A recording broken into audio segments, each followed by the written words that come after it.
and welcome to Money, Money, Money, your personal finance date with me, Surabhi Upadhyay. The government has cut interest rates on small savings schemes like PPF or the Public Provident Fund, NSC or the National Savings Certificates, and post office deposits by 60 to 130 basis points. Now, the interest paid on these schemes has been made market-linked. That essentially means that you will be earning higher returns if benchmark interest rates in the system go up. But right now, the cuts are coming in as we are in a declining rate environment. So where does this leave your fixed income investment? And what are the best vehicles to park your money in if you want to invest in debt? How do bank FDs compete with post office FDs? And would you be better off perhaps if you put your money in debt mutual funds altogether? We'll get you answers to all of those questions over the next half an hour. My guest on the show today is well-known financial planner and author of Yogic Wealth, Gaurav Mashruwala. Gaurav, thank you so much for joining us on the show. Now, it's been a very news-heavy week for a lot of the personal finance followers and watchers. And we know that these interest rate cuts have come in on a lot of these securities. So as an investor, I always want to have a bit of debt in my portfolio, no matter my age, no matter my point in time in my life cycle. The question is what to do, where to put in money. First of all, your thoughts on how these schemes now rate after the rate cuts that we've seen. Well, let's look at why do people pick up debt-based instruments, and there are basically 4 or 5 requirements. So one of them is my requirement of regular returns. I want regular returns every month or quarter for whatever reason, so that's one option. Which means that there's a fixed rate of interest.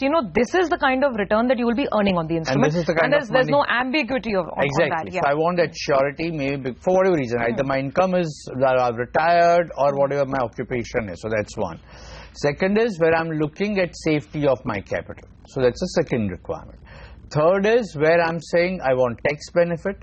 Fourth is liquidity, and fifth is return. So I'll just repeat that.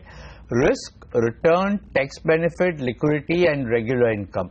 Now for these 4 or 5 people pick up debt instrument. Up till now we had that luxury of picking up just 1 or 2 instruments and getting most of these out of those. Now that's gone. So we have to pick and choose based on requirement. You pick up appropriate debt instruments. Sure. So let's go over this one by one. For those whose primary objective of getting into debt is to get easy liquidity, can they put in money anywhere? No, they will not. So to that extent, the 2 options which comes to mind automatically or top of the mind is one is savings bank account and second is liquid funds or mutual funds per se, because debt mutual funds will give you money faster and liquid funds will still give you faster with lesser returns, and savings account will also give you, post office savings account will also give you liquidity. So savings bank account and mutual funds, particularly liquid mutual funds, is what you should be looking at when it comes to liquidity. We should keep in mind that with rate of interest coming down, the returns from liquid funds will also start coming down.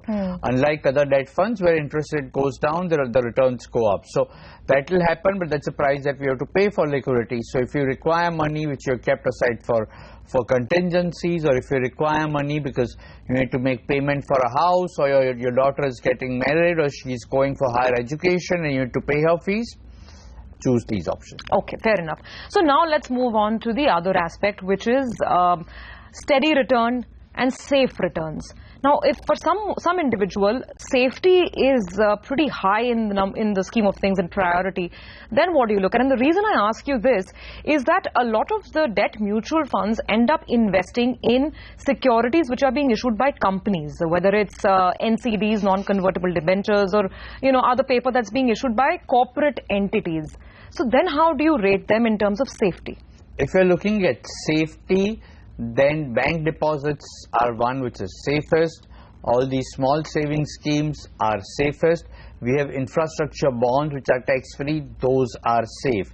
The moment we start going beyond, so for example, debt mutual funds, the returns are market link. Obviously, when I'm saying market link, it's the debt market, which is interest rate movement. Another option is corporate deposit, which we normally don't encourage, but now the gap between the returns in corporate deposit and this will be low, but then that's a very high risk that you're taking. So if you want safety of funds, bank is an option. Post office savings scheme is an option, and all these infrastructure bond issues that we have had, or if you get the past ones which are already listed, is where you should look at for the safety of your fund. So the REC bonds, PFC, the NHAI bonds, all of these bonds which are AAA rated most of the times. Exactly. That's where you should park your money in.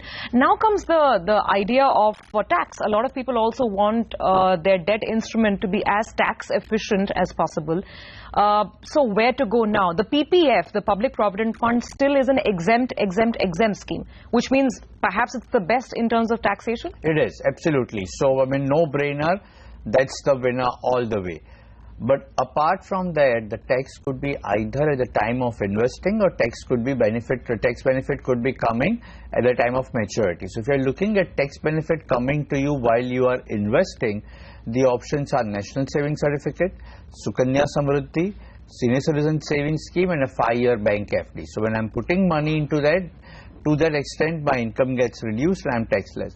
If you're looking at an income coming to you tax-free, which means you paid tax, your paid tax income is being invested, but now you want returns coming tax-free, then you have these infrastructure bonds which you just mentioned, so REC, the Highway Authority, Railways, what.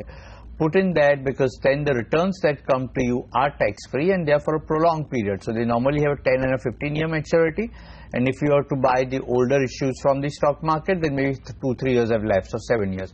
So then that's then tax benefit coming from the returns. Okay, we're going to take a quick break on that note, but when we come back, Gaurav, I'm going to try and break this conversation down from an age perspective as well. We have a couple of queries from senior citizens coming in, and also what should individuals like myself do, I mean working professionals, where should we put our money in when we're thinking of debt? So those are the questions we'll get an answer to on the other side.